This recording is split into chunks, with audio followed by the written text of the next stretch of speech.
আচ্ছা, আপনি কত বছর বাঁচবেন? ৬০ বছর?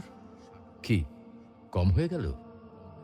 আচ্ছা, বড় জোর ৭০, না হয় ৭৫ বছর।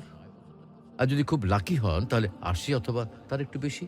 টিকটিক করে কিন্তু সেকেন্ড সময় চলে যাচ্ছে, আর টুক করে হাতে জমে থাকা সব সেকেন্ড শেষ হয়ে যাবে একদিন।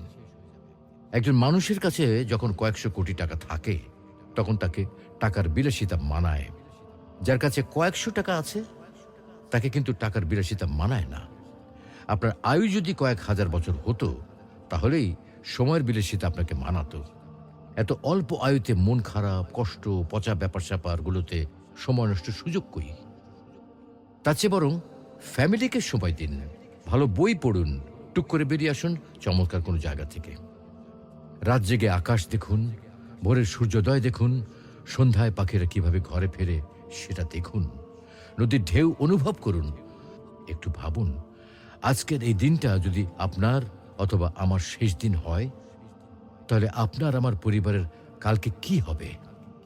অবশ্যই আল্লাহ দেখবেন, কিন্তু এই পরিবার আর নিজের জন্য যে এত সময় নষ্ট করছি, তার কি হবে?